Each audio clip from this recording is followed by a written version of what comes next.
दोस्तों, पाकिस्तान के बलूचिस्तान इलाके में एक छोटा सा शहर है, सुराब सिटी, जहां करीब 40,000 से 50,000 लोग रहते हैं। और आजकल ये शहर सुर्खियों में इसलिए आ गया है क्योंकि बलोच लिबरेशन आर्मी ने इधर पूरे शहर पर कब्जा कर लिया है।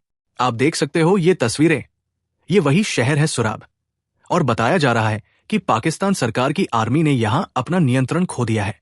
BLA यानी बलोच लिबरेशन आर्मी ने खुद प्रेस रिलीज जारी करके कहा है, freedom fighters take control of Surab city. उन्होंने बताया है कि इस शहर की सारी सरकारी इंस्टॉलेशंस जैसे बैंक, पुलिस स्टेशन और कम्युनिकेशन की जो बिल्डिंग्स हैं, उन्हीं पर कब्जा कर लिया गया है। ऊपर से उन्होंने यातायात और पेट्रोलिंग की जिम्मेदारी भी संभाली है। मेन कोटा कराची और सुराब गिरधर हाईवे पर खुद पेट्रोलिंग कर रहे हैं ताकि कोई बाहर से अंदर घुसे ही नहीं। नीचे प्रेस रिलीज में ये लोग लिखते हैं कि बहुत जल्द वो मीडिया के सामने और डिटेल बयान पेश करेंगे कि इन्होंने अपने डिफेंस सिस्टम को कितना स्ट्रांग कर लिया है। और मुझे लगता है कि पाकिस्तान आर्मी के लिए सुराब सिटी को वापस लेना बहुत बड़ी चुनौती हो जाएगी। अगर आप सोच रहे हो कि एक शहर पर कोई कैसे ऐसा कब्जा कर सकता है, तो एक वीडियो भी सामने आई है जिसमें BLA के लोग नजर आ रहे हैं। ये जो मेन बिल्डिंग्स है, बैंक वगैरह, इन पर कब्जा कर लेते हुए, हाथों में हथियार लिए हुए, पूरी तरह से आर्म्ड, और जो दरवाजे खिड़कियां थी, जो ताले लगे थे, उन सबको तोड़कर अंदर घुस गए। और आश्चर्य की बात यह है कि इन्हें कोई खास रेजिस्टेंस नहीं मिल रहा। क्राउड इनके पहुंचते ही चीयर कर रहा था, जैसे ये हीरो हों, और बिल्कुल कोई विरोध नहीं था पुलिस की तरफ से कि इन्हें रोका जाए। पाकिस्तान के फील्ड मार्शल आसिम मुनीर ने कहा था कि ये बलोच लिबरेशन की मुहिम कुछ ही चंद लोगों द्वारा चलाई जा रही है और बलोच खुद ग्राउंड लेवल पर आजादी नहीं चाहते। लेकिन अब जो वाकया हो रहा है, उससे साफ होता है कि स्थानीय लोग BLA का साथ दे रहे हैं। इससे ये पता चलता है कि बलोचिस्तान में गुस्सा बहुत ज्यादा है। हाल ही में इन लोगों ने एक ट्रेन हाईजैक भी की थी, याद होगा आपको। और अब ये दृश्य सामने आ रहे हैं। स्थानीय लोग BLA को सेल्फी लेने में लाइन लगा रहे हैं, जैसे कोई बड़े हीरो की तरह इन्होंने शहर पर कब्जा किया हो। और अगर आप सोच रहे हो कि ये सिर्फ अफवाहें, तो नहीं। पाकिस्तान की खुद की मीडिया अकाउंट्स ने कुछ फेक तस्वीरें और कहानियां फैलानी शुरू कर दी थी कि दूसरे प्रांतों में विरोध हो रहा है BLA के खिलाफ, पर यह सब बकवास निकला, क्योंकि असल में स्थिति उलट है। BLA की प्रेस रिलीज में साफ लिखा है कि complete takeover of Surab city हो चुका है। पाकिस्तान स्टेट के सभी निशान, जैसे सरकारी दस्तावेज और झंडे, सब कुछ नष्ट कर दिया जाएगा। इनका कहना है कि operation is continuation of BLA's resolve to destroy every institution, every symbol, every force of the occupying Pakistani state, और a struggle will continue until Baluch national liberation is achieved। इधर हमने देखा कि जब BLA ने सरकारी इमारतों में घुसना शुरू किया, तो स्थानीय लोग उन्हें रोकने के बजाय फूल और जयकारियां दे रहे थे। कोई रेसिस्ट नहीं कर रहा था। ऐसा नहीं कि लोग कहीं से पत्थरबाजी कर रहे हों या पुलिस आर्मी की जमकर मदद कर रही हो। नहीं, बिल्कुल शांति से धमाका हो रहा था और स्थानीय लोग भी पीछे से सपोर्ट कर रहे थे। अब उस इलाके की मैपिंग देखें।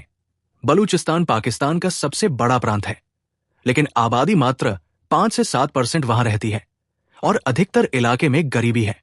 तो जब BLA शहरों पर लगातार कब्जा कर रही है, तो पाकिस्तानी सरकार के लिए ये एक बड़ी चिंता की बात है कि अगर स्थानीय खुद इनका साथ दे रहे हैं, तो आगे क्या होगा। याद रखिए, बलूचिस्तान में पहले भी ऐसी कई बार घटनाएं हो चुकी। 2016 की BBC रिपोर्ट ने मिलिट्री पर आरोप लगाया था कि वहां 1000 से ज्यादा लोगों की मजबूरी में बिना मुकदमे के हत्या की गई थी, मास ग्रेव्स पाई गई थी, और ये लोग जो भी शांतिपूर्ण प्रदर्शन करते थे, उन्हें गायब किया जाता था।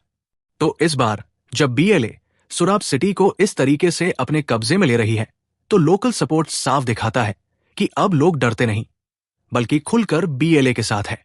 पाकिस्तान की सेना अगर शहर को वापस लेगी, तो बड़ी समस्या होगी, क्योंकि BLA के पास अब अच्छा खासा नेटवर्क बन गया है। स्थानीय मिलिटेंट्स भी उनकी मदद कर रहे हैं और वेपन्स भी मिल गए हैं। तो इस पूरे कदम से पाकिस्तान में एक नया रेड कॉरिडोर बनने की संभावना प्रबल हो गई है। बिल्कुल वैसा ही जैसे कभी नक्सल रेंजर्स किससे हुआ करते थे, लेकिन अब बलूचिस्तान में ये गुट अपना स्वरूप बना चुका है। और याद कीजिए 1971 में ईस्ट पाकिस्तान, अब बांग्लादेश में जो हुआ, भारत ने वहां जनता के पैरोकारों का साथ दिया और पाकिस्तान की खुद ही हालत खराब हो गई थी। वही मॉडल अब बलूचिस्तान में भी नजर आ रहा है। जब जनता खुद BLA को समर्थन दे रही है, तो उपद्रव और हिंसा बढ़ने का खतरा और बढ़ जाता है। अब ये देखिए पाकिस्तान की सरकार इस पर कैसे रेस्पॉन्स देगी। सुराब सिटी की आबादी 40,000 के आसपास है। अगर सेना सीधे मोर्चा खड़ा करेगी तो सिविलियंस भी मारे जाएंगे। अगर सेना पीछे हटेगी तो बीएलए और आगे बढ़ेगी। ऐसी स्थिति में पाकिस्तानी स्टेट के पास कोई लीक रूट नहीं बचता। इसीलिए ये देखने वाली बात होगी कि पाकिस्तान की सेना क्या कदम उठाती है। 1971 का इतिहास उनके सामने है। जो भी शांतिपूर्ण या हिंसक ढंग अपनाया, अंततः पाकिस्तानी केंद्र सरकार ने बड़ी क्रूरता दिखाई थी। अब जब बलूचिस्तान के लोग खुद खुलेआम बीएलए के साथ हैं, तो पाकिस्तान के लिए ये एक एग्जिस्टेंशियल क्राइसिस से कम नहीं। और आप सोचिए, अगर पाकिस्तान के दूसरे शहरों में भी बीएलए फैल जाए तो वहां का नियंत्रण लोकल इलाकों के हाथों में चला जाएगा। तब पाकिस्तानी आभासी नियंत्रण ही रह जाएगा, असल जमीन पर उनकी कोई पकड़ नहीं। तो कुल मिलाकर सुराब सिटी पर बीएलए का कब्जा सिर्फ एक लोकल इवेंट नहीं है। यह पाकिस्तान की जियोपॉलिटिक्स, उसकी सिक्योरिटी और सुपीरियर बनने की जो राजनीतिक परंपराएं हैं, उन सब पर सवाल खड़े करता है। और सबसे अहम बात, यहां की जनता ने खुलकर बीएलए का स्वागत किया है। अब यह देखा जाना है कि पाकिस्तानी सेना कब और कैसे पीछे हटेगी, या फिर किस तरीके से यह संघर्ष आगे बढ़ेगा। मैं आपको अपडेटेड जानकारी लाता रहूंगा जैसे ही आगे कुछ खबर आती है।